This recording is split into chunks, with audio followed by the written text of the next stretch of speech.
Good morning, students. Today's topic is root resorption. Root resorption is the process in which a layer of cementum or dentine is lost by the root resorbing cells known as osteoclasts or odontoclasts. It can occur through any physiological or pathological activity. Etiology of the root resorption. It may be physiological, pathological, or idiopathic, that is unknown cause. The local causes are dental trauma, any periapical pathology, any cyst or tumor, excessive mechanical forces, impacted teeth, and intracoronal bleaching. Systemic factors may be Paget's disease, herpes zoster infection, hormonal imbalance like hyperparathyroidism, hypothyroidism, hypophosphatemia, hypopituitarism, and hyperpituitarism. Now the classification. It has got main two types: external resorption and internal resorption. External resorption has three subtypes: external surface resorption, external replacement resorption, and external inflammatory resorption. Internal resorption has got two subtypes: internal replacement resorption and internal inflammatory resorption. Now the mechanism of tooth resorption. There are two processes. First, degradation of the inorganic crystal structures, and second, degradation of the organic matrix. The dissolution of the inorganic crystals like hydroxyapatite crystals occur below the pH of 3 to 4.5, that's acidic pH, which is created by the polarized proton pump. And degradation of the organic matrix occurs by three enzymes: collagenase, matrix metalloproteinases, and cysteine proteinases. Both the collagenase and matrix metalloproteinases act as neutral or acidic pH, that is below 7.4. Now, the factors which regulate the tooth resorption. These may be systemic or local factors. Systemic factors may be increase or decrease levels of parathyroid hormones, 1,2,5 dihydroxyvitamin D3, and calcitonin. Local factors may be macrophage colony stimulating factor, interleukin 1 and 6, TNF alpha, that is tumor necrosis factor alpha, which is an inflammatory cytokine and is produced by the macrophages, prostaglandins, and bacteria and toxins. Now the internal resorption. It's also known as chronic perforating hyperplasia of the pulp or internal granuloma or odontoblastoma or pink tooth. It is an unusual form of tooth resorption that begins centrally within the tooth, apparently initiated in most cases by a peculiar inflammation of the pulp.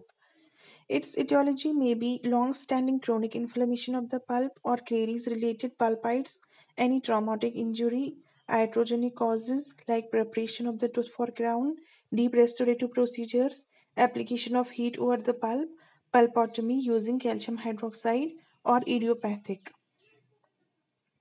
Its clinical features. It's usually asymptomatic until it perforates the root and cementum and communicates with the periodontium.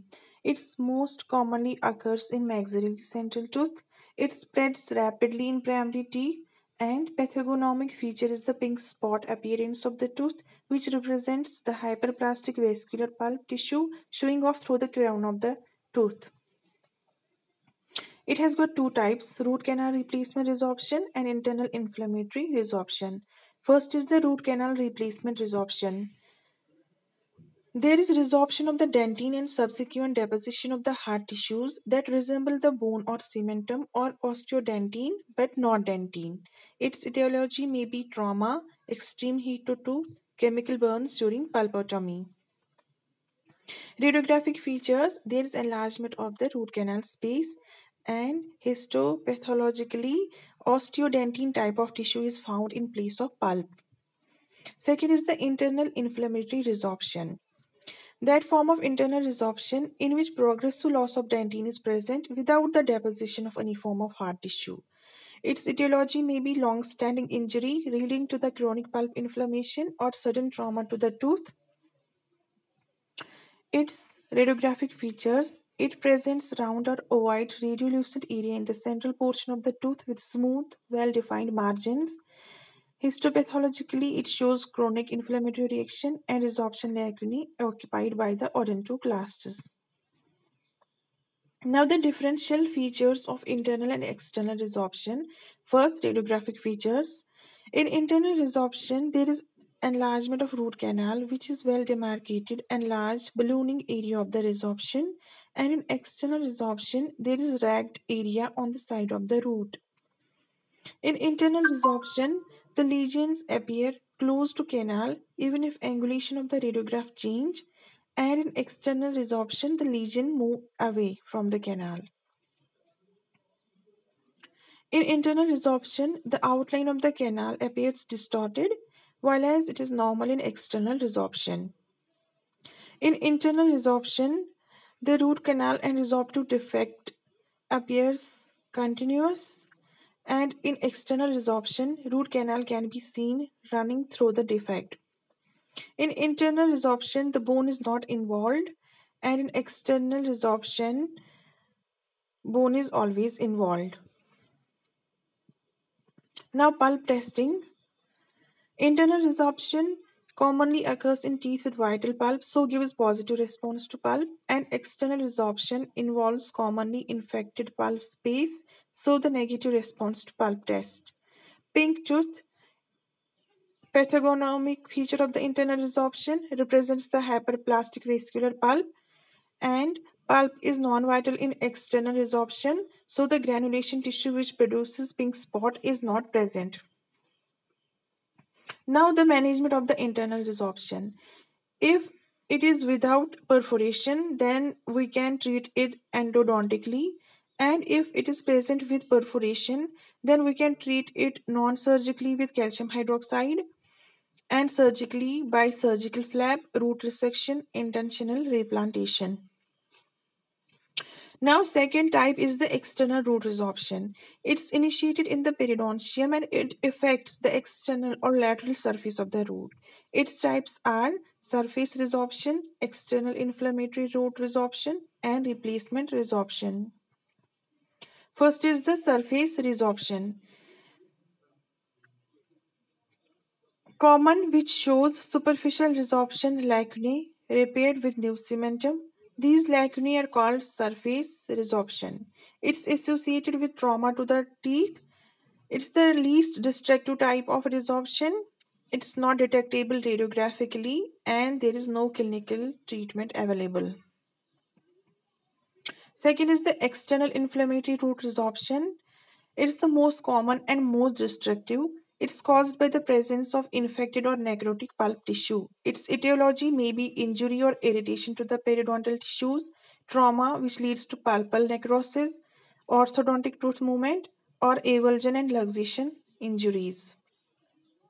Its clinical features: the patient gives history of trauma, necrotic pulp is seen, the tooth is usually mobile, there is inflammation of the periodontal tissues, percussion sensitivity is present, that is tender to percussion positive.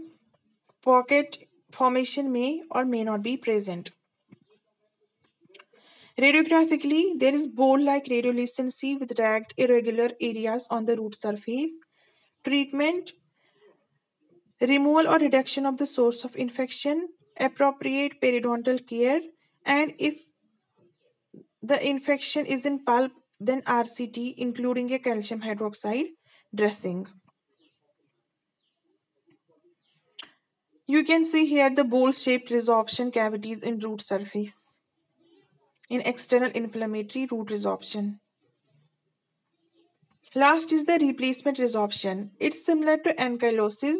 It is the serious condition for the teeth as becomes part of the alveolar bone remodeling process. It occurs most frequently as a result of complications following avulsions in which PDL dries and loses its vitality. Its etiology may be intrusive luxation, avulsion injuries which result in drying and death of periodontal ligament cells. Histological features: it shows a direct fusion between dentine and bone without separating cemental and periodontal ligament layer. Clinical features usually asymptomatic.